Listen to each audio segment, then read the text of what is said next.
Hi guys, and welcome to another edition of Leadership Revealed. And I am really, really excited to introduce you guys to Janine Driver. So what's exciting about Janine is that she is also known as the business driver. She's a speaker, a New York Times best-selling author, and a media personality. She is a body language contributor for the NBC Today show, and she's the founder and president of the Body Language Institute. For over a decade, while at the ATF, Janine trained thousands of law enforcement officers to decipher fact from fiction using the body language interpretation methods she writes about in her books. You Can't Lie to Me and the New York Best Time Seller, You Say More Than You Think. So Janine travels the globe speaking at corporate world about the fastest time to save and grow your business. So Janine, thank you so much for joining us today. Hi, John. I'm happy to be here, and to the people at home listening or in your car or wherever you're watching or listening, I'm happy you're tuning in. Excellent. Thank you. So I've done the very, very short abridged version introduction to you. Can you just give the folks at home or in the cars or wherever just a little bit about you and you know, your work background and history and where you are today? Yeah, it's so interesting. So first of all, because I'm a body language expert, when my body does things, I'm analyzing them as they're happening. And I so badly want to touch my eye right here that hopefully we'll get to talk about what's happening. And it's so interesting because I know that I want to touch my left eye if you're just listening and not watching. But that indicates something. And it's just so funny that when you know what I'm about to share with you today, you can't unsee it. As a matter of fact, if you want to become a better liar, you better stop listening and watching right now, because you'll remember the truth. You'll remember the lie, and then you're going to start analyzing yourself like me. I so badly, I'm like, I must touch my eye. The reason, so I'm going to give you this tip, and then I'll tell you why I touched my eye about my background, is first of all, when we touch our eye, if you think about newborn babies, John, and you at home or at your office, when the baby's crying, what does the baby do to their eyes just before they fall asleep? Yeah, they rub their eyes, right? Yeah. So you can even Google this. I show this in my how I make money is I'm a motivational speaker. I do keynote presentations to big companies from Coca-Cola to Booz Allen Hamilton, Lockheed Martin, Hershey, you know, chocolate over here in the States.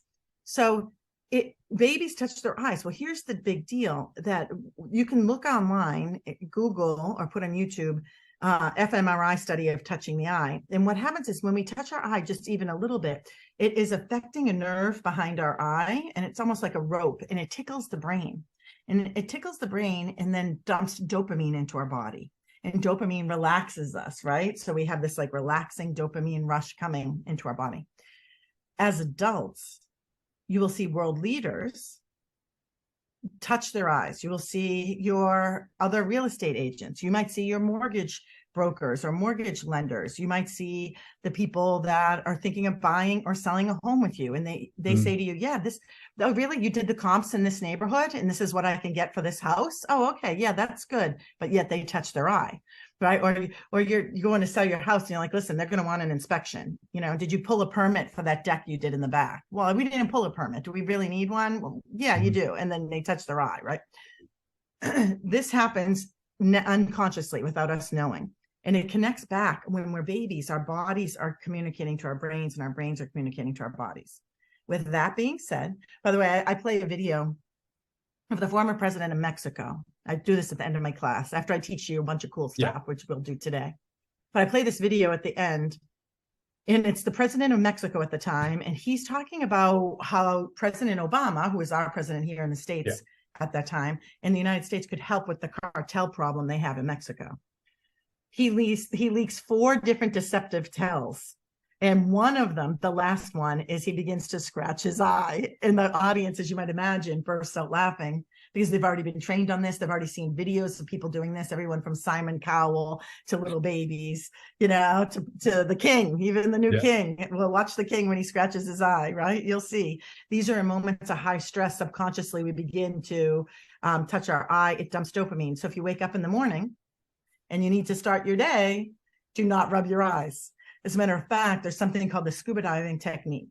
If you really want to wake up, go in the bathroom and put cold water onto your face, and that'll begin to stimulate you and wake you up. So why do I tell you this story, John? When you ask me a question about what's my background beyond the bio that you shared with your listeners and your viewers, is because I'm like, in my head, I have massive ADD. Everything's a branch of a tree, right? I say branch, branch, branch, branch. And hopefully I'm good enough to bring it all back to the trunk of the tree and the roots of the tree. And what I was thinking when you asked me that question is, okay, do I tell him I was molested as a kid? Do I tell him at 6 I was molested by a neighbor? Do I share with your viewers and your listeners that incident that happened when I was 6 saved my life when I was 16, and a man tried to kidnap me and throw me in his car at 5:15 in the morning in pouring rain when I rode my bike to a donut shop I worked at in the morning, and I went to get that check because we were going camping for 2 weeks. And in my head, I was thinking, what happens if this guy goes out of business in the next 2 weeks? And the reason I was thinking that is because I used to see him doing cocaine in the back of the donut shop. By the way, no wonder why everyone liked these donuts, I'm just saying, I mean, there's cocaine in the air. Yeah. So when you ask me a little bit more about my background, really, if I were to tell you where it began, it would be those 2 incidences. And here's why. There are 3 people that are good at detecting deception and reading people.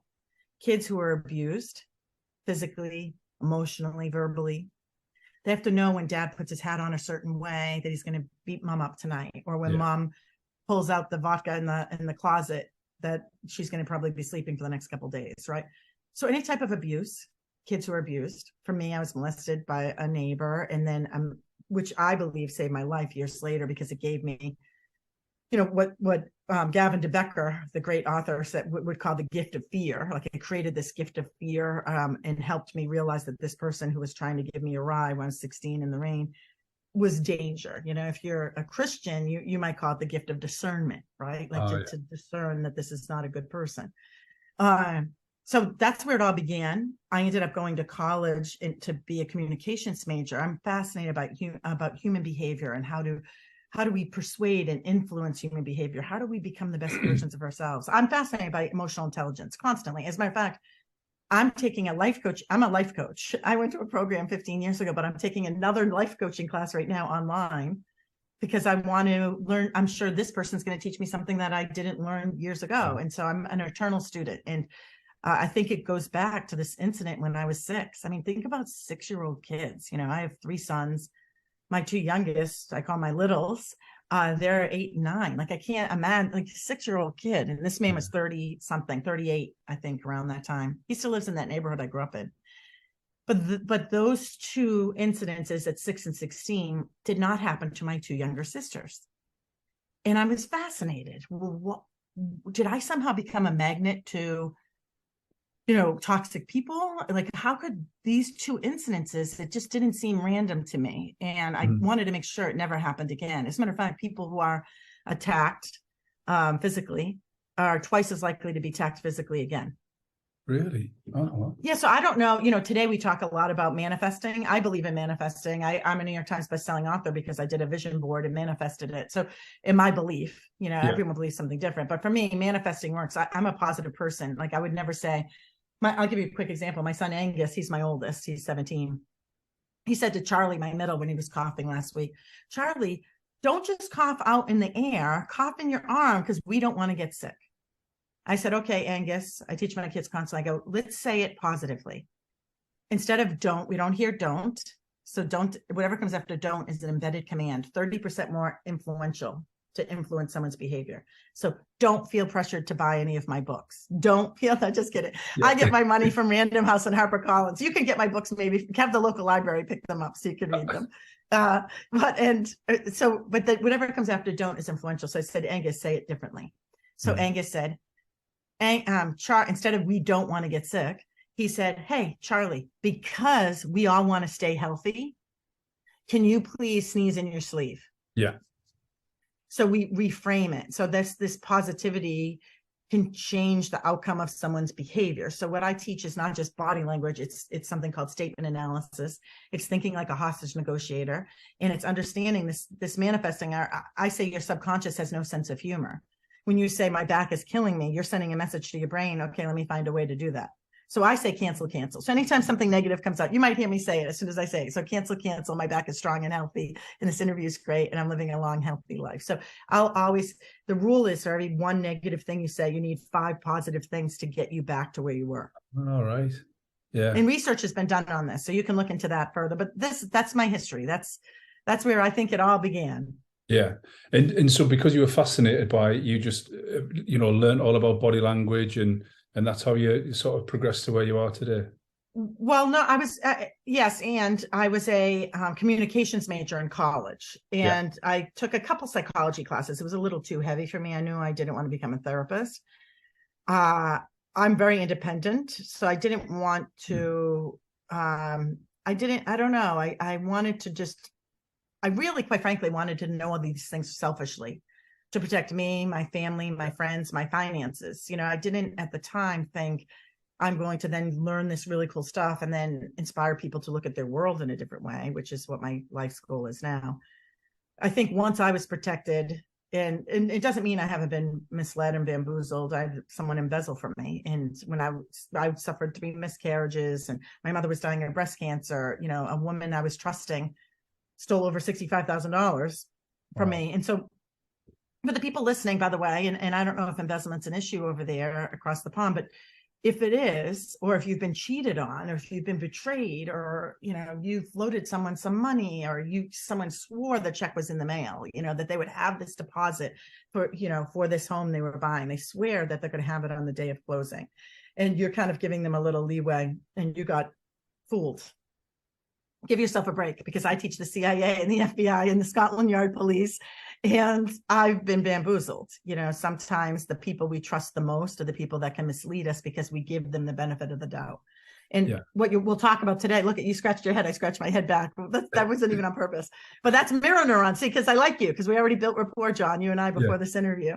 So for me, after I graduated college, I went to ATF, an agency here, a federal law enforcement agency, now with the Justice Department. Used to be with Treasury.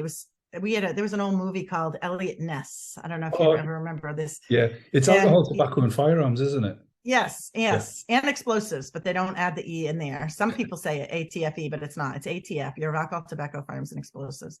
ATF, 18 years I worked there, and that's where I was taught body language and detecting deception by my mentor there. A couple of them. One is J.J. Newberry.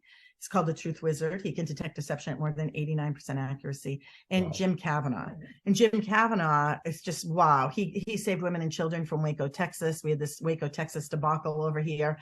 And he taught me how to think like a hostage negotiator. So I was not one, but I used some of those tools to be better with my ex-husband, to be better with my kids, and better as an entrepreneur. Yeah, that's fascinating. So can you talk to us about body language and just some of the things that you might teach or you might coach with some of your students, just how it might help the listeners and watchers of this? Yeah. So first of all, there's over 5,000 words that have hidden meaning and over 5,000 body language moves. So to throw out this like big blanket question, I have my go-tos that I talk about quite a bit. Yeah. And I'm thinking about, in particular, like real estate, in the real estate world. Right now, are people meeting in person? Are they doing all this in person? We've been like that for a little while now, yes. Yes, okay. So the big thing I would say, if you had one takeaway for others, because I'd love to talk about our own body language as well, if we get a moment. But to read others, the biggest thing is a shoulder shrug. Right over there in the UK, as well as here in the States, a shoulder shrug means the same thing. So what does this mean, John, when I shrug my shoulders? Not bothered, just whatever. Yeah, I don't know. Yeah, it's uncertainty. Yeah. It's uncertainty. So a shoulder shrug, a hand shrug is the same thing. A hand shrug. My shoulders are not moving, but my hands are coming up. And then there's a mouth shrug that I can't demonstrate, but I can't even do it. But it's like a mouth shrug where you could tell the person's not buying it, right? So these shrugs indicate uncertainty. If I said to you, what do you want for lunch? A salad, a BLT, fish and chips. And the person says, I don't know, and they shrug, that's congruent. The verbal and the nonverbal are connected. They're on the same page. But if I say to a potential client of mine about the house, I really think that I could get you top dollar for this house. You have a new roof, it has new windows. I love your additions that you've done to the house. I can get you top dollar. Are you talking to other real estate agents? And they say, no, you're the only one. And they shoulder shrug. If you aren't seeing me and you're just hearing and listening because you're at the gym or wherever you might be driving, I'm shoulder shrugging just with my left shoulder. No, you're the only person I'm talking to. No. Now, it doesn't mean I'm talking to other real estate agents. What it means is you've just opened a file drawer in a file cabinet. You've reached in and taken out a file that says top secret. I don't want you to know what I'm thinking right now. And so what happens is many people will think when I say, no, I'm not seeing another real estate agent, and I shrug, that I am seeing a real estate agent. No, maybe I'm shrugging because I'm thinking, oh, should I be meeting other people? Yeah. I didn't even think of that. My sister recommended you, so I was just going to go with you.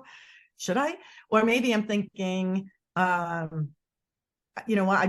I don't like you, or I definitely know I'm not working with you. Or maybe I'm thinking, nothing about what you're saying. I'm just trying to think, how many questions is she going to ask me? Yeah. Like, can we just get back to how much I'm going to get from my house? Like, so the best thing to do in these moments, we call them a hotspot. You want to get someone's baseline. When their baseline suddenly changes, we have a shrug that's out of place, which means uncertainty, but they're saying a yes or a no. They give us a definitive answer, but yet are non-verbally showing us uncertainty. Then you ask a question. I call it MIW formula. And it's really easy. And I use it all the time with my kids. Just this morning, maybe I'm wrong here. Now, maybe I'm wrong here, but it feels to me there's something you're uncertain about, Janine. Maybe I'm wrong here. It just feels to me, John, that there's something you want to ask, but you're not asking. And then you wait. WAIT. That stands for why am I talking? W-Y-A. Why am I-T talking? Why am I talking? Ask your question, MIW formula, and then wait. And then see what happens next. So the big shoulder shrug, hand shrugs, this is huge. We're missing them all the time. I'll tell you another one really quick as well is there's a hand gesture that turns agreement to disagreement. So I'm saying, yes, this sounds really good. This is great, but I'm doing a hand gesture that's saying no, or at the very least saying there's a problem here. Do you know what the hand gesture is? No. Someone screamed out at a corporate keynote I did last week, and 14,000 people were there, and someone screamed out the middle finger. Well, that's a little too obvious. Yeah, yes, yeah. That as well. If someone says, yes, I'd like to work with you, and then is of course giving you, Simon Cowell does this, by the way, and American Idol, you'd see him when there's someone he doesn't like. Back in the day when he was working with Paula, he'd always scratch his nose with his middle finger. Paula Abdul. They always would fight together, and you'd see many, many pictures. I have a video clip of Simon Cowell, like a montage of Simon Cowell scratching his nose with the finger. But here's the deal. That is one of the moves, which is anytime someone is saying yes, that's a great idea, and touching their face at the same time. This is turning agreement to disagreement. This is saying there's a problem here. So what men tend to do is they'll pat the back of their head. So John, go like this. Yeah, Janine, that sounds really good. Yeah. Say, count me in. Yeah. All right. Women tend to go from the nape of our neck up. And I say, okay, John, that sounds really good. Yeah, count me in. I'm telling you there's a problem. So again, that's a hotspot. You want to say, maybe I'm wrong here, Janine. It seems to me that there's something you have to say. There's something you're not saying. And then wait and see what happens. So no one teaches us these simple little things. No. Yeah. It's really cool. That really is. So what about, I've crossed my arms a couple of times when I'm listening to you, and it's not, sometimes people think it's defensive, or that's what I heard years ago. Is that true? I'm just comfortable. I'm just like listening to you because I'm not defensive. It's not a defensive conversation, but is that one? Does that indicate a little bit of defensiveness? This is a big myth. So we think that crossed arms indicate we're bored, disinterested, defensive. Yeah. And yes, those things may in fact be true. They may be true, but that's not it. Crossed arms are using both sides of my brain. So crossed arms are using my right brain over here, which is intuitive and takes risks, and my left brain, which is facts and figures and logic. I think my picture might be reversed here. Yeah. But my right brain controls the left side of my body, and my left brain controls the right. When we cross our arms, John and you at home, we are using both sides of our brain. As a matter of fact, studies show that you're 30% more likely to solve a difficult task or problem with crossed arms. Why? You're engaging both sides of your brain. When I see someone at an event, a corporate event, when I'm speaking or training, sometimes I do these workshops where I come into smaller groups, like maybe 10, 15 real estate agents, and I work with them to, unleash some untapped potential. And I'll see someone crossing their arms. I immediately think to myself, well, that person's here to stay. Yeah. Because they're 30% more likely to stay on the task or their challenge. And you want to look at body language in clusters anyway. Are they smiling? When their arms are crossed, are they grabbing their arms where I can literally see almost like I'm pinching my upper arm here? Or am I relaxed? So crossed arms indicates you're 30% more likely to stay on a difficult task. Now, here's the deal. I've given 4 TED Talks. They're on YouTube if people want to check them out. Okay. 2 of them went crazy viral. And I swear the reason those went viral is because everyone's talking about how angry I am in these talks. Everyone's like, wow, she's so aggressive. That Janine Driver, she's so angry. Imagine being married to her. And I read all the comments, and sometimes I comment back. We have what's called the behavioral fingerprint. We have movement DNA. And my behavioral fingerprint, my movement DNA, is I bounce when I'm talking. So I'm very aggressive. I bind, it's called binding. So when I tell a story, I might point, which is not good. So I'll use a palm down gesture and I bounce. Guess what happened? My ex-husband called me. He needs to borrow $4,000 again. Yeah. He doesn't even pay me the $3,000 from, and then you look at me and you go, well, Janine, I'm not your ex-husband. I'm like, I know, John. I'm just telling you a story. And you're like, well, can you take it down a notch? Because I'm feeling like you're taking it on me. So that's people like me who are bouncers, and everyone thinks we're screaming and yelling when we tell a story, even if it's exciting. Guess what? Tom Brady retired, unretired, and re-retired, right? Yep. So you'll see us bouncing. That's that increase in pressure, similar to the crossing of the arms. I don't need to cross my arms to stand my ground, to persist against difficult odds. People who bounce like me, we persist against difficult odds. And when the going gets tough, we get tougher. It's already, this increase in pressure is already part of our movement DNA. But if you're the kind of person that keeps getting pushed around, they want you to, well, listen, the market's so tight. Like if I sell my house, if I put my house on the market, I want you to take a smaller percent. I don't understand why you're taking such a high percent of selling my house. It's going to sell like this in 2 days. You don't even have to do a lot of marketing for it, So I think you should take a percent off of what you're getting, because you're not going to market it. My whole neighborhood's already marketing the house. Yeah. And you're the kind of person that's like, oh, okay, you're kind of right, and you kind of give in on it. My challenge to you is when you get this call, first of all, say, you know what, give me 24 hours. And then ideally, if you get pushed around, then you want to have all requests like that, put in writing, and then you can respond back in writing and explain why. Because that way you're standing your ground easier by not literally talking face to face with somebody. So all decisions moving forward, if you're a little bit of a pushover, say I get everything in writing, I think about it for 24 hours and get back to you, if you can. The other thing is simply stand your ground. If it's a phone call, I literally want to stand my ground. So I want to be up here on the call, and I'm going to stand the ground. I have a countertop right here. So I might push on the countertop while I'm talking. I don't need to do this, but if you're the kind of person that gets pushed around, you want to push on the countertop, push on a wall while you're taking that phone call.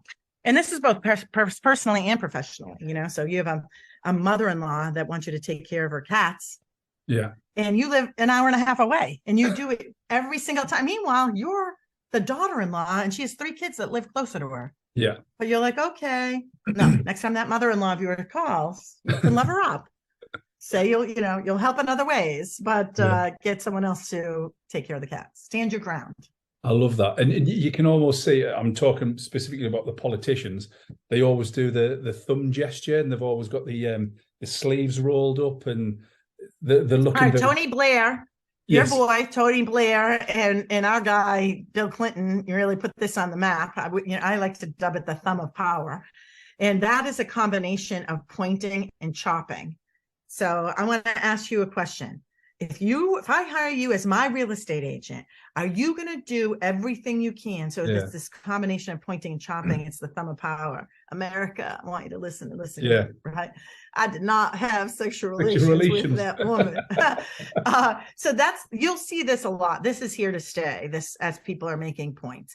A newer one that has come out in the last decade is just a palm up gesture. Yeah. This is called the beggar's pose. And so you'll see people sometimes, especially politicians, like waving in the audience. Hi. Do they really know the person that's sitting there? It's a technique they're taught to make us feel, I call it a transference of power. If you're friendly to that person in the fourth row and you're waving hi, and they're here and I'm here, well, if you were to see me and know me, you would say hi too. So it's a great technique to use to build rapport fast, to wave and smile. Yeah. So if you're single and going to a bar and you're nervous and going to the bar, you can walk in and you can just pretend to wave at someone at the other end of the bar. And then, everyone's like, oh, she's so popular. She knows everyone in here. Yeah. No, that's really cool. I like that. Part of what I want to talk to you about is how to spot a lie, especially when you're recruiting people. So over here in the UK, recruitment's quite difficult at the minute. There's a lot of people leaving our industry because it's quite high pressure. Traditionally, it's not massively well paid, so they're going to other industries or the verticals. So how do we make sure we're recruiting a good person? I mean, we've got all the questions we can ask them, but from a body language lying point of view, have you got any tips for that or any thoughts on that? Well, I have a lot of tips here. Of course, the shoulder shrug, which we already talked about. Okay. Yeah. There's another one. When we don't like what we see or hear, our lips disappear.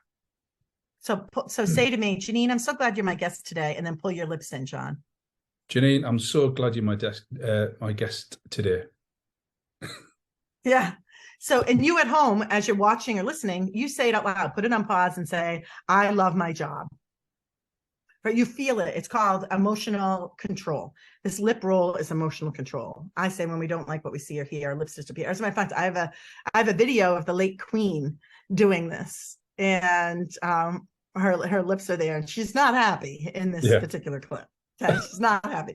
So I miss her. She was so wonderful. I liked her, and so look for those lip rolls. It's an emotional control. They're holding back some type of emotion. I think the best thing in interviews, and I think that a lot of industries are having this challenge, is really check in with how you're phrasing things. Like, are you positive versus negative? And the big deal is you want to try to keep your employees, and you probably already know this, the number of years is 4. In the first 4 years, people will make more money leaving your company. Right. So they can come in and be there for 1.5 years. Some other company or some other industry is going to offer them more money. They will make more money and they can leave. If you can keep people to the 4-year mark, it's unlikely that they'll make more money by leaving.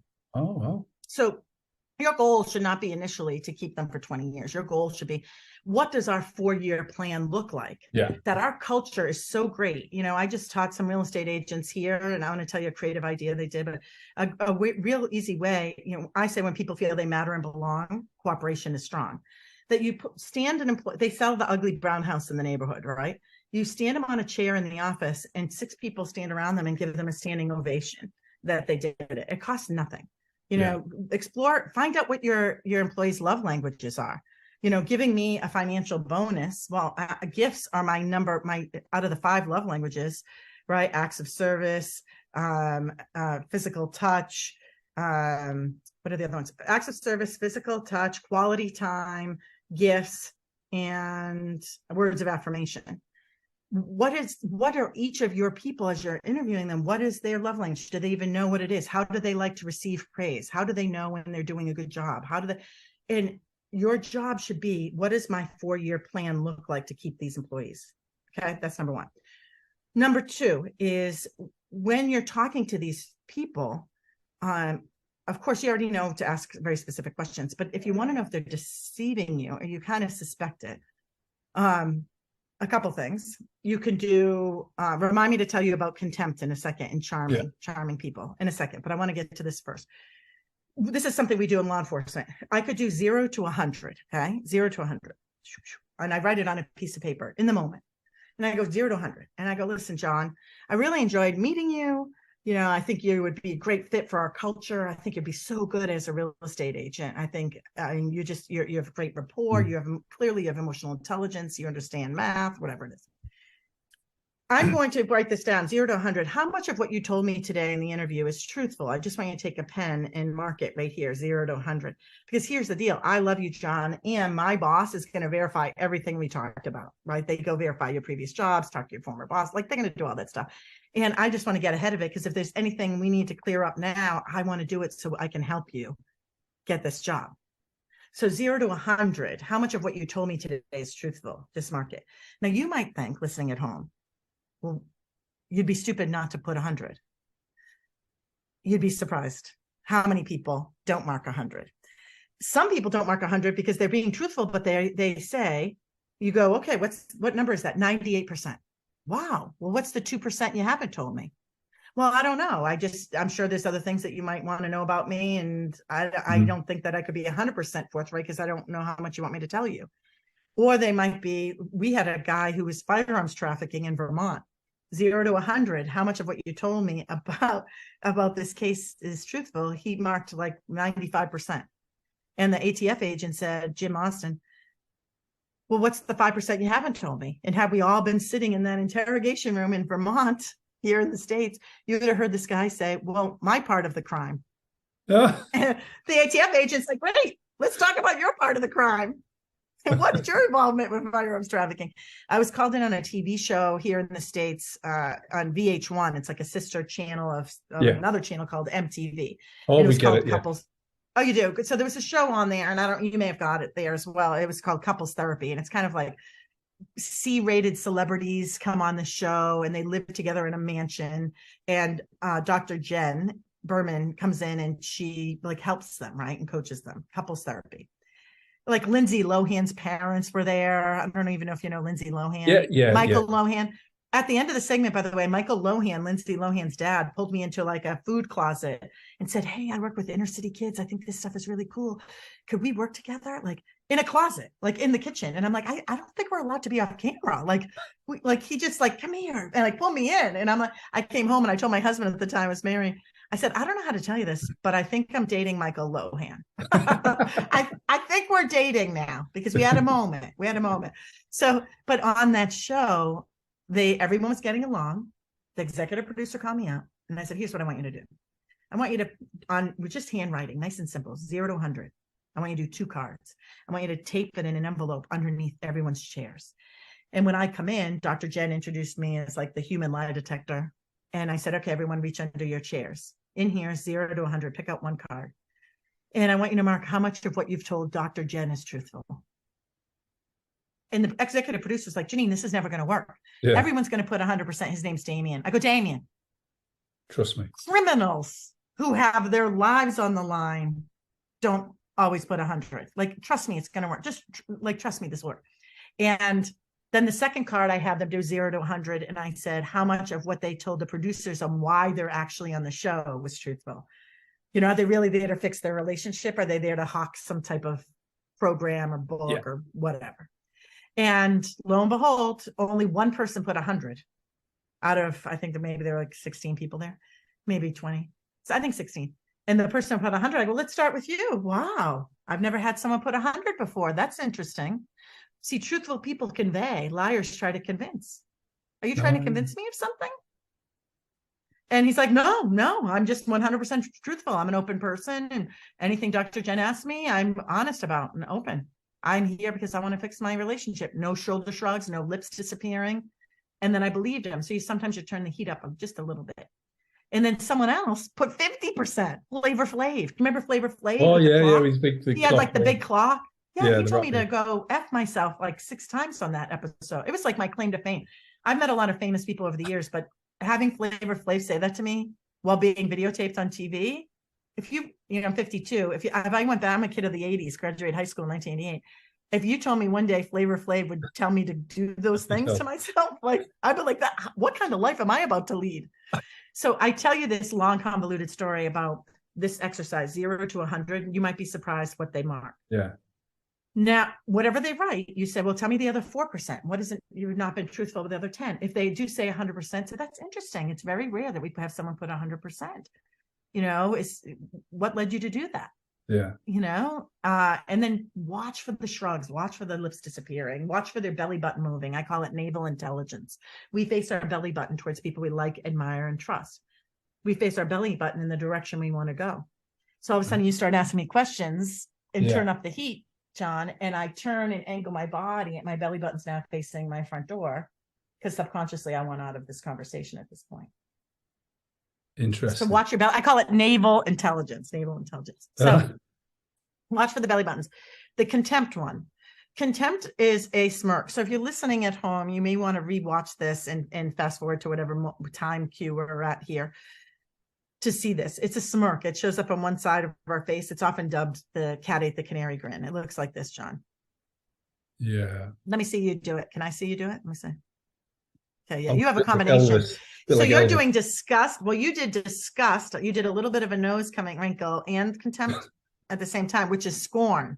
That's like the kiss of death. So I'm sure your wife is not, she knows she's in trouble when she sees this face on you, or your significant other sees your kids, right? Yeah. So this contempt is moral superiority, and people who are contemptuous think that they're always right. So these can be toxic people, but they kill it in your job interviews. They're confident, they're steepling, right? Like a church steepling is a sign of confidence. So they're steepling, they're so confident, they have all the right answers. You're like, oh, this person's going to kill it. Yes, as long as they're on their own. But if you're going to have them as part of a team, it's likely going to become a cancer on your team. So be very careful of falling for that. My friend says, Frank Marsh worked at the FBI behavioral unit for years. And it was a retired Marine. And he says, overly charming is alarming. So be careful. I'd like to say that I have a friendly personality. I'm a Gemini. That's I have the gift of gab. I also have a very introverted side. When I do events afterwards, I go and get steak delivered in my room and have room service. I don't drink, so I'm not a bar girl. So people find it interesting. I like to read, that I have like this private side. And I'm not overly charming. I'm not going to send you a bunch of donuts later today, or a bouquet of flowers, or edible arrangement with some chocolate covered strawberry. By the way, if you want to send any of those things to me, John, or your listeners, you can get my address online at JanineDriver.com. Yes, but I won't think you're overly charming. It'll be just the right amount of charm. But pay attention to those people who are overly charming. So overly charming is alarming. So I would say those would be the big things. Now, what about you? So your attitude is going to be mirrored by them. So if you're kind of checked out because you have a lot of things going on, you've got some closings today, or you've got some showings today, and you're distracted and you're interviewing the person that's coming in, they're also going to get distracted and disinterested. So are you present? Check in with you. Are you present for this interview? Are you paying attention to your this nonverbals that are happening? I call it your visual information channel. Are you connecting? Also, the handshake at the end is almost more important than the handshake in the beginning. Yeah. So in the beginning, we come in, we shake hands. Nice to meet you, John Paul. Nice to meet you, listener. And we have the interview, and then a phone rings. And you're like, well, John Paul, it was nice to meet you. We'll get in touch with you. And you don't do that closing shake. So that closing shake is really important because it's called the recency effect. It's the thing that we remember last about you. So how did I make you feel last? Another thing you may want to consider, and right now my computer's sitting on a bunch of tea. I was just showing John in the beginning here my tea selection. I'm a tea drinker. I got that Scottish and Irish roots inside me here. And my mom was from Nova Scotia, Canada. Big tea drinkers over there in Nova Scotia, Canada. And if you want to really get people to trust you, put a warm drink in their hand. So this is called embodied cognition. And a study was done about embodied cognition. It's been duplicated, by the way, many, many times. My scarf is red. I'm very fidgety. By the way, as part of my baseline, you'll see I'm fidgety. I have something called sensory integration issues. So you put your shirt on and you feel it for a second and then it disappears. For me, I have a scarf on right now and a shawl. I feel exactly where it's hitting my body. I feel where my seam and my pants are hitting. So my baseline is to be a fidgety person. Yeah. If all of a sudden I stopped being fidgety and moving, that would be your hotspot, because Yeah. suddenly I stopped for 5 minutes moving. Otherwise, you'll see me moving a lot. Yeah. So embodied cognition is this. What is touching our body is affecting what we think. And the research shows, I'm drinking an unsweet iced tea here from McDonald's. I have a sore throat today. So I have this iced tea. If you put a warm or a cold beverage in someone's hand, you're going to get two different results. So a cold beverage versus a hot beverage. So I don't have a hot beverage here, but I want you to imagine a cup of coffee or a cup of tea, hot. Yeah. When you put that into a person's hand, what their brain begins to think is their palm gets to get warmed up. Their brain thinks you're warm, likable, and trustworthy. If you put a cold drink, think about it. You don't want to go out for cocktails. You're getting a beer, a martini, a cocktail. You're putting a cold drink in someone's hand, a new person's hand that's just getting to know you. They don't look at you as cold, but they think this: what's in it for me? Yeah. How long are you going to be here? What's in it for me? What's your angle? What are you up to? So we want to, as a matter of fact, studies show that breakfast fundraisers make more money than dinner fundraisers. Oh, right. And I want you to think about the difference, right? So dinner fundraisers, what? Like cocktails and drinks and a meal. Yeah. But breakfast, the drinks are what? Warm, coffee, tea, warm food. It's all warm. It's all warm, right? So think about that. There's a guy, oh my God, what's his name? By the way, I just did a sound effect you'll hear often, and you'll do it. You've probably done them several times today, listener and viewer. It's called tutting. Yeah. And when there's a tut, our confidence is in a rut. So I'm thinking, what's his name? Michael Bloomberg. So I went, when you hear tutting, our confidence is in a rut. Think about it. I call my grandmother Nana, right? So my Nana, if I wore a baseball hat at the table at Thanksgiving, should have. Yeah. Or you swore. Okay, this is called tutting. As adults, we tut when we're not confident, and we do them all day long. So I say, John, when I come to England, I don't drink, but is there a place that we could go out to lunch or dinner? And you go, yeah, let me think of a good place that's not too crowded, that we can talk and have a nice meal. So it's not a negative. It's just telling me you don't have absolute certainty. It's the tut is the verbal shoulder shrug. Right. What's her name? Before we get to Mike Bloomberg, I want you to think of, oh my gosh, she created this blood test that was supposed to test one blood test to test everything. Oh, Elizabeth Holmes. Yeah. All right. Elizabeth Holmes. I have a video clip of her that I play where she's tutting. And she was asked this question: what's the biggest, this is before she got busted, what's the biggest lie you're keeping? Like, tell us a lie you're keeping. Yeah. Hello. She was keeping lots of lies, right? So she tutted, right? So she went, I don't have many lies. The interviewer dropped the ball. I would have said, okay, well, I don't need many. Just give me one, sister. Just give me one. I don't have many lies, she said. I don't have many lies. And she tutted.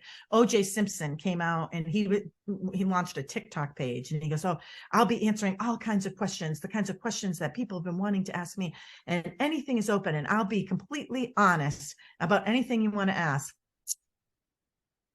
Yeah. And I'm like, So when there's a tut, their confidence isn't around. And I just naturally did. This is what I'm saying. I can't unanalyze me.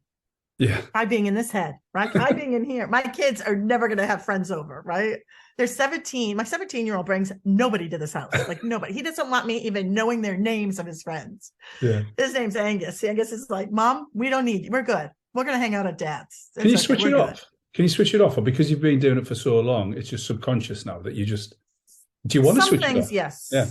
No, I don't. It's a gift. Thank you, God. So it's a gift. I would never change a thing about it. Yeah. And I have massive ADD, so I'm not paying attention. Like right now, I haven't been analyzing it, but now I am. You just did a tongue protrusion. So I have to, and now you're biting your lip. I have to be primed. However, I can't unnotice shoulder shrugs and the lip locks, because I talk about those quite a bit, because they're so easy to see. They're so easy to see. Yeah. Out of the 5,000 moves. Yeah. Do this to your forehead for me for a second. Go like that. Can you lift your glasses up? I want to see something on your face. Oh yeah. Look at that. You're stubborn. Are you a stubborn person? Absolutely. 100%. That's what everybody says. Yeah. Yeah. Yeah. Could you go like this again? Okay, I'm going to show you your stubborn line. Do it again. Okay, do it more like with you. Yeah, that. See this line? I have it too. Not everyone has this line. Okay, this is called the freight train line. It goes across as if we're wearing glasses, and it's the bar that connects the two glasses, right? That little line right here. Not everyone has this. This is called the freight train line, and it indicates get on board or get out of my way. You don't have to help me, but I'm hanging up these curtains. And your wife or your significant other might be like, honey, it's 2 a.m. Just do it tomorrow. No, I'm going to knock it out right now. I'm just going to get it done. I'm not asking you to help me. I'm not asking you to help me. Just get on board, either be part of the plan or get out of my way. We don't want people telling us what we can't do. When we set our mind to it, you don't have to be part of the plan. You're more than welcome to hop on board. So this is called the freight train line right here. So body language, face reading, emotional intelligence, it's written all over our faces. Janine, this has been absolutely, genuinely one of my favorite conversations I've ever had. It's so interesting. No, I'm not just saying that. It really has. I mean, if people want to get in touch with you, they can just follow you on all your socials, JanineDriver.com. And also, you're doing an 8-week course. Can you tell us a little bit more about that? And if anybody watching or listening, we'll put all the links in the description. Yes, thank you. Thank you. Yeah, I am doing a class I created during COVID. It's called 7 Levels of Reading and Influencing Human Behavior.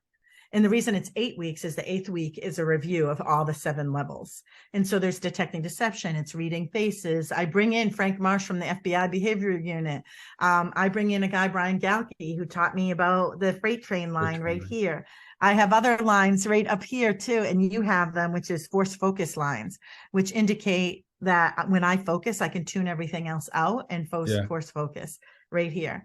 And he teaches you have this wide chin. Look at this. A chin is like a shovel. All right. So you can take a lot, right? You can handle a lot. It's like this big wide shovel where I have this like pointy chin right here. I have these like puffy cheeks that have a little shine on them. So Brian is one of our guests. He comes in and he reads everyone's faces that are on there. He'll decode it. He'll decode your face. Yeah. And he does a dating class online. If anyone wants to check that out, it's really cool. Cause I started sending Brian Galkey is the same. And I'm learning about, I know micro expressions of the face, but I don't know facial structure and what it indicates. And this has been around for decades and it's 98% accurate. It's unbelievable. The way I just knew you were stubborn and I know nothing about you. And you're like, everyone says that. Right. Yeah. And I, so often it's funny. I just saw someone, I can reverse engineer it. This woman was over here and she's a pushover. And I go, do this for me. She's a super pushover. Guys manipulate her all the time. I go, her name's Jen. I go, Jen, do this. She did not have the freight train. I go, yeah, I'm not surprised. Yeah. I go, I'm not surprised you don't have that freight train line because she just doesn't have that So anyway, Brian Galkey's website, I would always send him pictures of guys' faces to analyze for me because I'm single. I got divorced a couple of years ago. And he marks them up on the picture and sends it back like 16 different things about the face. And he created a website where he does training. You train yourself. It's called lookingforloveinallthewrongfaces.com. No space. Cool. Looking for love instead of looking for love in all the wrong places. Looking for love in all the wrong places. It's looking for love in all the wrong faces.com. No hyphens or anything, just straight. It's such a cool class. I'm taking it myself. And he's one of my instructors. So check it out. If you want to visit me, my site is JanineDriver.com, JANINE, like a taxi driver, driver.com. And I'm posting today the new course for 7 levels of reading and influencing human behavior. I have a summer one, and then I'll have a fall one. So there'll be 2. And I do these 3 times a year. And I hope you're coming in because I'm going to have a special. So there'll be a price special. It's normally $3,000, but I think I might do it for like $375. Only because I am the best version of me when I'm serving people, and I make my money from keynotes. I don't make my money from the online stuff. It's pennies, but for me at least, that's not really nice of me to say. I know money's relative, but for me, how I make the money is the keynotes. I want to give 8 weeks of my time. The course is 3 hours every week. Usually it's on a Monday, but I'm going to look at my schedule. And if you miss it, you get a copy of the video. We're all on a Facebook joint page together. And then there's special content on my page too, on JanineDriver.com. People get a code and they get access to it and access to me 24/7. So I hope they'll come play with me if I can help in any way. I love real estate. If I could go back in time and if I was a little better at math, I think I would do real estate. I think it's really incredible. As a matter of fact, right now I'm signing up maybe even today, to do a real estate mastermind group on buying multiple unit properties. So my goal is to have 1,000 units, and I want to own them myself. And so I'm going to learn how to buy and sell large properties with a guy here in the States that puts this huge group of humans together, and we're going to do a trade. So I do some trades. If you have something valuable and want me to come in and speak as a keynote speaker, we can, or do it online. That's the beautiful part. I'm speaking to the UK, to Lockheed Martin 2 weeks from today. So Lockheed Martin just hired me. I sent out the contract this morning, and I'm doing a 2-hour seminar. They're all live. They are in the UK, all of their people, Lockheed sales. And I'll be here on Zoom, but I'll be able to see them all and still interact.